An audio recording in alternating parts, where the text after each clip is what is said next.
आज हम सबसे पहले आपके सामने एक बहुत बड़ा खुलासा करना चाहते हैं, जिसके बारे में अभी तक हमने आपको बताया नहीं था, लेकिन खुलासा बहुत बड़ा है और इससे दिल्ली यूनिवर्सिटी के एक प्रोफेसर की भूमिका सवालों के घेरे में आ जाती है। हम लगातार आपसे कहते रहे हैं कि दिल्ली में बहुत ही सुनियोजित तरीके से साजिश के तहत इस वर्ष फरवरी में दंगे करवाए गए थे, सांप्रदायिक दंगे करवाए गए थे और इसी षड्यंत्र का पर्दाफाश करने के लिए हम लगातार आपके सामने खुलासे कर रहे हैं, लगातार आपको नई नई चीज बता रहे हैं। देश के बाकी मीडिया के लिए तो ये दंगे सिर्फ उसी समय 1 हफ्ता 10 दिन खबर बने और उसके बाद सब लोग इन दंगों के बारे में भूल गए, लेकिन हमारी टीम अब भी इन दंगों की तहकीकात कर रही है। हम अब भी लगातार ये जानने की कोशिश कर रहे हैं कि ये दंगे क्यों हुए थे और ये दंगे किसने भड़काए थे। इसलिए ये उस खबर का फॉलोअप है जो शायद कोई आपको दिखाएगा नहीं। पिछले हफ्ते हमने आपको इन दंगों के मास्टरमाइंड ताहिर हुसैन का कबूलनामा दिखाया था, जो पार्षद है दिल्ली में।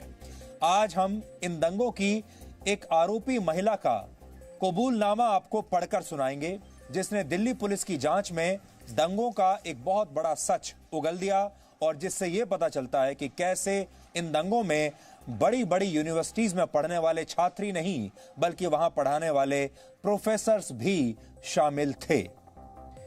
हम आपसे लगातार ये कहते रहे हैं कि हमारे देश में बहुत सारे ऐसे बुद्धिजीवी हैं जो इस देश को तोड़ना चाहते हैं, जो अपने कॉलेजों में पढ़ने वाले छात्रों को देश के खिलाफ भड़काना चाहते हैं और जिन्होंने पूरे देश के सामने सेक्युलरिज्म की, धर्मनिरपेक्षता की गलत परिभाषा पेश की है। सबसे पहले आप दिल्ली दंगों की इस आरोपी महिला को जान लीजिए, जिसका कबूलनामा आज हमें मिला है।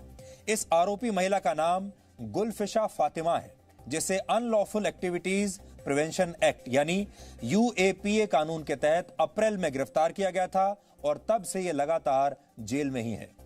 28 वर्ष की यह महिला दिल्ली यूनिवर्सिटी की एक पूर्व छात्रा है और यह दिल्ली के सीलमपुर की रहने वाली है, जो फरवरी में हुए दिल्ली दंगों का एक केंद्र था। यानी ये जो सीलमपुर जगह है, ये भी यहां पर भी दंगे हुए थे। दिल्ली दंगों की योजना बनाने वाले जिन 18 आरोपियों को गिरफ्तार किया गया था, उसमें 8वें नंबर पर इसी गुलफिशा का नाम लिखा हुआ है। गुलफिशा ने दिल्ली पुलिस की पूछताछ में दिए अपने बयान में जो खुलासे किए हैं, सबसे पहले आपको यही सुनना चाहिए। गुलफिशा का यह दावा है कि दिल्ली यूनिवर्सिटी के प्रोफेसर अपूर्वानंद भी इन दंगों की साजिश का हिस्सा थे।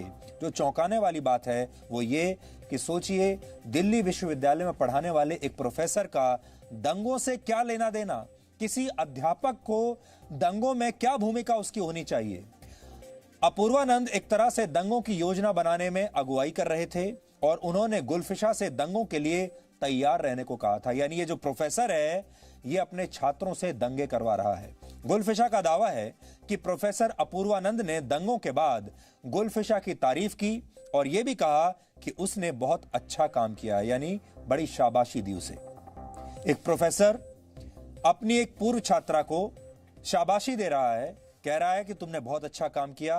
क्या अच्छा काम किया? कि तुमने दिल्ली में दंगे फैलाए। पिछले हफ्ते ही दिल्ली पुलिस की स्पेशल सेल ने प्रोफेसर अपूर्वानंद से 5 घंटे पूछताछ की थी और जांच के लिए उनके मोबाइल फोन को भी जब्त कर लिया गया था। अपूर्वानंद दिल्ली यूनिवर्सिटी में हिंदी के प्रोफेसर हैं, लेकिन उन पर अब बड़े बड़े आरोप लग रहे हैं कि वो दिल्ली के दंगाइयों को दंगे करने की शिक्षा भी दे रहे थे। दंगों की आरोपी गुलफिशा फातिमा ने अपने कबूलनामे में कहा है कि प्रोफेसर अपूर्वानंद ने उनसे कहा था कि अगर पुलिस गुलफिशा को पकड़ ले तो वो अपूर्वानंद या फिर दिल्ली यूनिवर्सिटी की छात्राओं के संगठन पिंजड़ा तोड़ के सदस्यों का नाम बिल्कुल ना ले। पिंजड़ा तोड़ एक संगठन है जो इस दंगों में जिसका बहुत नाम आ रहा है और इसी पिंजड़ा तोड़ संगठन से जुड़ी 2 छात्राएं दिल्ली के दंगों में मुख्य आरोपी हैं। गुलफिशा ने इन दंगों की प्लानिंग के बारे में भी बताया कि दंगा भड़काने के लिए बुर्के वाली महिलाओं को तैयार किया गया था। फिर से सुन लीजिए, अगर आपको अपनी कानों पर यकीन ना हो रहा हो, बुर्के वाली महिलाओं को दंगे भड़काने के लिए तैयार किया गया था, जिससे दंगों के दौरान किसी की पहचान ना हो सके। इसके अलावा महिलाओं से मिर्च पाउडर लाने को भी कहा गया था, जिससे आंखों में झोंका जा सके। दंगों के लिए खासतौर पर 2 व्हाट्सएप ग्रुप बनाए गए थे। और आपको इन व्हाट्सएप ग्रुप्स के नाम बता देते हैं। ये 2 ग्रुप्स थे। इनके नाम थे, एक व्हाट्सएप ग्रुप का नाम था औरतों का इनकलाब और दूसरे व्हाट्सएप ग्रुप का नाम था वॉरियर। इन्हीं ग्रुप्स के जरिए दंगों की योजना बनाई गई थी। आज मेरे पास वो पेपर भी हैं जो मैं आपको पढ़कर सुनाना चाहता हूं कि इस लड़की ने जो बयान दिया है अपना, उसमें ये क्या कहती है। बयान तो बहुत लंबा है, लेकिन मैं कुछ खास बातें आपको पढ़कर इसमें से बताना चाहता हूं। इसमें एक बार फिर से उमर खालिद का नाम आ रहा है। उमर खालिद वही जो जेएनयू का एक छात्र नेता है। उमर खालिद का नाम इस लड़की ने भी लिया है और ये क्या कहते हैं कि उमर खालिद से मेरी मुलाकात हुई और उमर खालिद भी अपने यूनाइटेड अगेंस्ट हेट ग्रुप के साथ मिलकर हमें गाइड करते थे। सोचिए, ये उमर खालिद ने अपने ग्रुप का जो नाम बनाया है, बताया है, रखा है, देखिए क्या है, यूनाइटेड अगेंस्ट हेट। ये नाम सुनने में कितने अच्छे लगते हैं। ये नाम जब आप सुनते हैं तो आपको ऐसा लगता है कि ये कोई बहुत ही शरीफ लोगों के ग्रुप्स हैं और ये देश से, समाज से नफरत को हटाना चाहते हैं और ये नफरत के खिलाफ काम कर रहे हैं। ये सांप्रदायिक लोगों के खिलाफ काम कर रहे हैं, लेकिन सबसे ज्यादा नफरत भी यही फैलाते हैं और सबसे ज्यादा सांप्रदायिक भी यही लोग हैं। और इसीलिए आज हम इनकी पोल आपके सामने खोल रहे हैं। तो ये लड़की कहती है कि उमर खालिद अपने इस यूनाइटेड अगेंस्ट हेट ग्रुप के साथ मिलकर हमें गाइड करते थे, जो दिसंबर के महीने में प्रोफेसर अपूर्वानंद और राहुल राय ने हमें समझाया कि सीएए कानून की आड़ में हम सरकार के खिलाफ बगावत का माहौल बना सकते हैं और सरकार को घुटने पर ला सकते हैं। इस आंदोलन के कई चरण थे जो हमने पहले से ही प्लान कर लिए थे। और चरण क्या थे, देखिए, हमें बताया गया कि प्रोटेस्ट ऐसा करो कि सेक्युलर लगे। प्रोटेस्ट ऐसा करो कि वो सेक्युलर लगे। आप सबको भी बड़ा सेक्युलर लगा होगा। हमारे देश के बहुत सारे बुद्धिजीवियों को, पत्रकारों को, विपक्ष के नेताओं को यह प्रोटेस्ट बड़ा सेक्युलर लगा होगा। फिर लिखा है, हमें प्रोफेसर अपूर्वानंद ने बताया कि जेसीसी का मतलब जामिया कोऑर्डिनेशन कमेटी, दिल्ली में 20 से 25 जगहों पर आंदोलन शुरू करवाने हैं।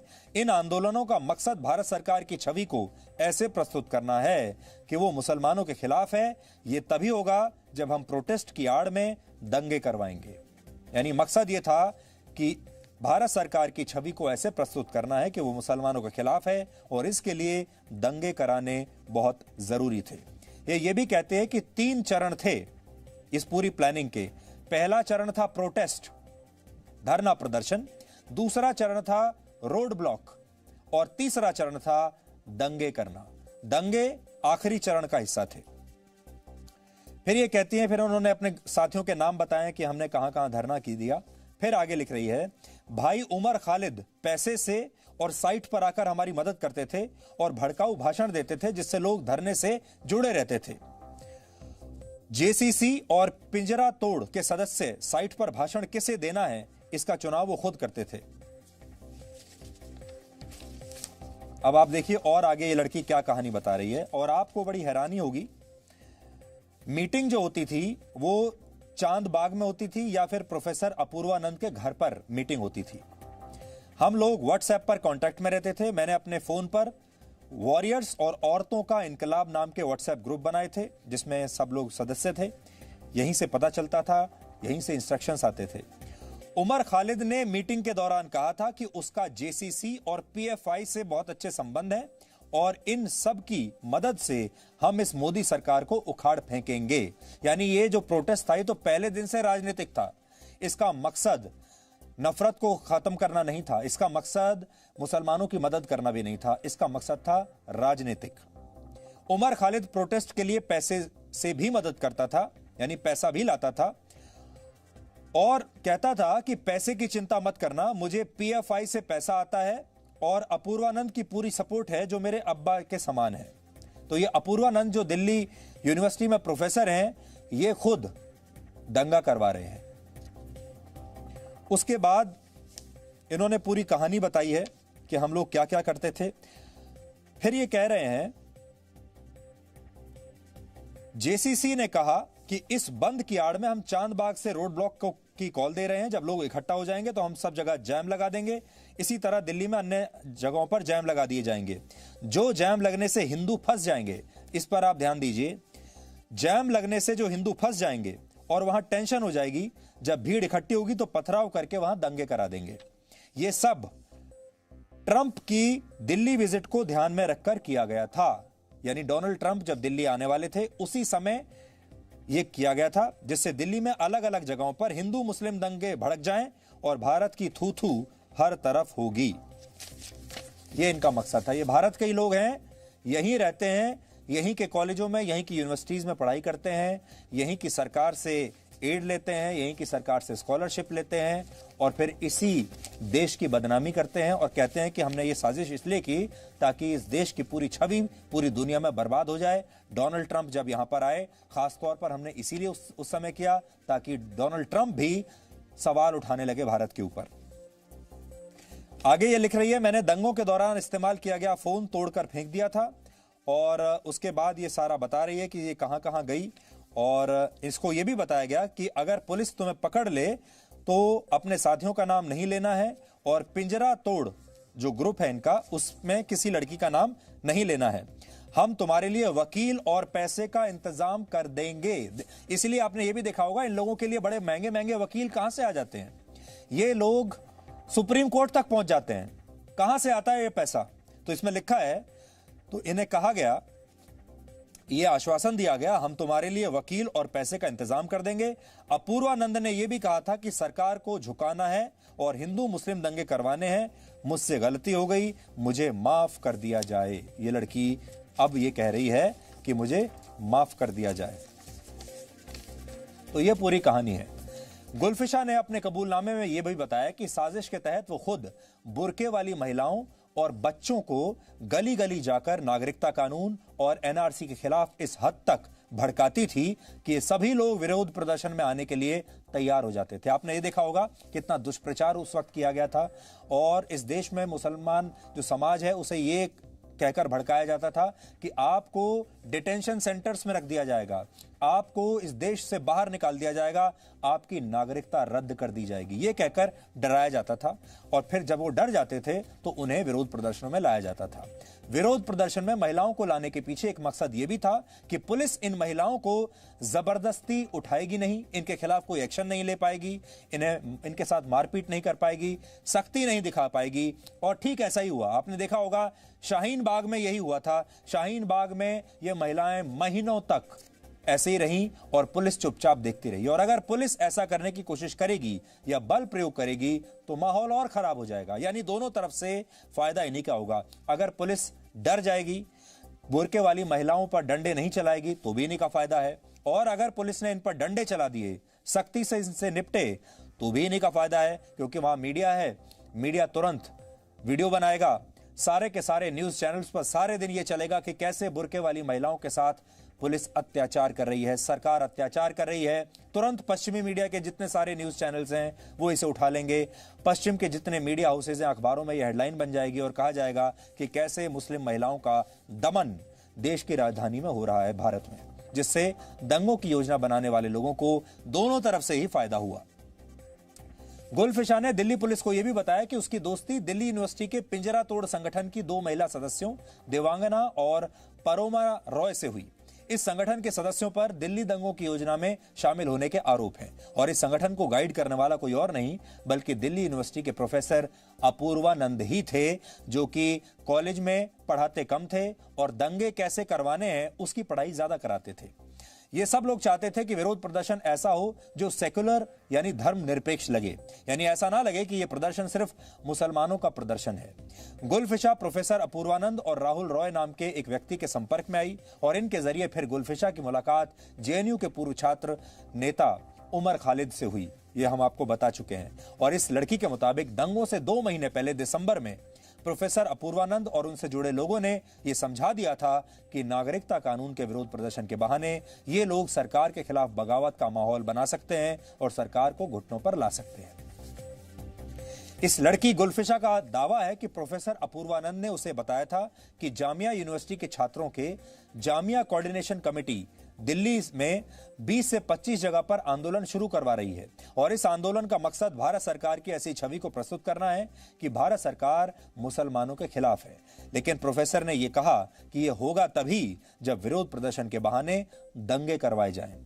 अब आप सोचिए, देश की छवि खराब करने के लिए लोग किस हद तक जाने की प्लानिंग कर रहे थे और इन्होंने आखिरकार इस प्लानिंग को अंजाम भी दे दिया। और सोचिए, इन लोगों के लिए सुप्रीम कोर्ट में सुनवाई हुई, इन लोगों के लिए देश भर में प्रदर्शन हुए, इन लोगों के बारे में देश के बड़े बड़े अखबारों में फ्रंट पेज पर खबरें छपी, इनके बारे में डिबेट हुए और पूरी दुनिया को, पूरे देश को यह बताया गया कि इन महिलाओं के साथ, इन प्रदर्शनकारियों के साथ बड़ा अत्याचार हो रहा है। और भारत अब ऐसा देश, अब भारत सांप्रदायिक हो गया है, अब भारत सेकुलर देश नहीं रहा।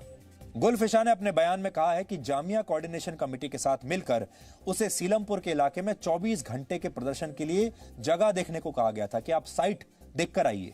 गुलफिशा ने सीलमपुर में ये जगह देखी और फिर वहीं पर विरोध प्रदर्शन हुआ। इसके लिए गुलफिशा की मदद दिल्ली यूनिवर्सिटी के पिंजरा तोड़ ग्रुप की महिला सदस्यों ने की और फिर इसी साल 5 जनवरी से सीलमपुर फल मंडी में इसी योजना के तहत विरोध प्रदर्शन शुरू कर दिया गया। इस लड़की के मुताबिक सीलमपुर में विरोध प्रदर्शन के दौरान उसे जामिया कोऑर्डिनेशन कमेटी के सदस्य हर तरह की मदद करते थे। इस लड़की ने यह भी बताया है कि ये लोग पैसों से मदद करते थे और विरोध प्रदर्शन में आकर भड़काऊ भाषण देते थे जिससे लोग धरने से जुड़े रहे। ये लोग सीक्रेट मीटिंग करते थे जिसमें प्रोफेसर अपूर्वानंद, उमर खालिद और दूसरे लोग शामिल होते थे। उमर खालिद ने गुलफिशा से कहा था कि उसके पॉपुलर फ्रंट ऑफ इंडिया यानी पीएफआई से बहुत अच्छे संबंध हैं और पैसे की कोई कमी नहीं होगी, इससे हम मोदी सरकार को उखाड़ फेंकेंगे। तो आज हम आपको यह बता रहे हैं कि यह साजिश कैसे होती थी। इन दंगों को, इस साजिश को बहुत गोपनीय तरीके से अंजाम दिया गया था और इसके लिए कई तरह के कोड वर्ड्स रखे गए थे। उदाहरण के लिए एक कोड वर्ड था ईद पर नैनीताल चलो, इसका अर्थ था सड़कों को ब्लॉक करना। दूसरा कोड वर्ड था चांद रात, जिसका मतलब था चक्का जाम करने से पहले की रात। ये कोड वर्ड भी गुलफिशा और उसकी टीम ने दिए थे। इस बात का खुलासा दिल्ली दंगों के आरोपी ताहिर हुसैन ने पुलिस को दिए अपने बयान में भी किया था। अपने खिलाफ आरोपों पर दिल्ली यूनिवर्सिटी के प्रोफेसर अपूर्वानंद ने भी सफाई दी है। हमारा यह फर्ज है कि हम उनकी सफाई भी आप तक जरूर रखें, फिर आप तय कीजिए और अदालतें तय करेंगी। इस प्रोफेसर ने यह कहा है कि उन्हें हैरानी है कि किसी विरोध प्रदर्शन को समर्थन देने वाले लोगों को ही पुलिस समझ रही है कि ये लोग दंगों में शामिल हैं और उन्हें उम्मीद है कि पुलिस निष्पक्ष होकर इस मामले की जांच करेगी। जी न्यूज मानता है कि शिक्षा के मंदिरों में यानी स्कूलों में, कॉलेजों में देश विरोधी गतिविधियों की कोई जगह नहीं होनी चाहिए और जब जब देश में ऐसा हुआ, जी न्यूज ने इसका सच आप सबके सामने रखा है और यह होता आ रहा है काफी समय से। आपको याद होगा जेएनयू में ऐसा हुआ था, सबसे पहले हम ही वहां से आपके लिए वीडियो लेकर आए थे। फिर जामिया मिलिया इस्लामिया यूनिवर्सिटी में ऐसा हुआ।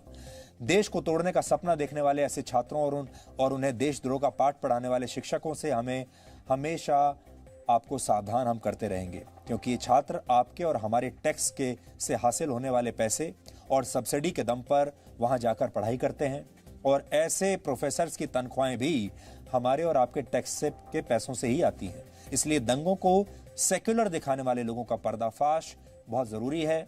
आज हमने आपको इनकी सच्चाई बता दी। आपके आसपास भी बहुत सारे ऐसे लोग होंगे जो इनकी गलतफहमी का शिकार हो जाते होंगे, जो वाकई ये मान लेते होंगे कि इनके ऊपर अत्याचार हो रहा है। आप ये जो खबर अभी हमने आपको दिखाई है, ये जो पेपर्स हमने आपको आज दिखाए हैं, आप चाहें तो इन्हें बाकी लोगों के साथ शेयर कर सकते हैं। इसे शेयर कीजिए, इन पेपर्स को बाकी लोगों को भी दिखाइए ताकि लोग ये समझ सकें कि ये जो सेकुलरिज्म, धर्मनिरपेक्षता नाम की जो दुकान ऐसे लोगों ने चला रखी है और धर्मनिरपेक्षता का जो ठेका इन्होंने ले रखा है, उसमें कुछ वकील हैं, कुछ बुद्धिजीवी हैं, प्रोफेसर्स हैं, पत्रकार हैं और विपक्षी दल के नेता भी हैं। ये सारे लोगों ने धर्मनिरपेक्षता की एक दुकान चला रखी है और उस दुकान का इन सबको फायदा होता है। हैरानी की बात यह है कि इन लोगों की पहुंच सुप्रीम कोर्ट तक है। जब चाहे ये सुप्रीम कोर्ट खुलवा लेते हैं। इनकी सुनवाई 24 घंटे के अंदर अंदर हो जाती है, जबकि बाकी का अगर कोई गरीब आदमी सुप्रीम कोर्ट पहुंचे तो उसे शायद महीनों या वर्षों लग जाएंगे अपनी सुनवाई कराने में, लेकिन इनकी सुनवाई तुरंत होती है। इन्हें रिलीफ भी मिलता है, इनके मामले पर स्टे भी लग जाते हैं और देश का मीडिया का एक हिस्सा भी इन्हें बहुत समर्थन देता है। इस गलतफहमी को तोड़ना बहुत जरूरी है, इसलिए आज हमने शुरुआत यहां से की। Presenting B News app available on Google Play and App Store. Download it now.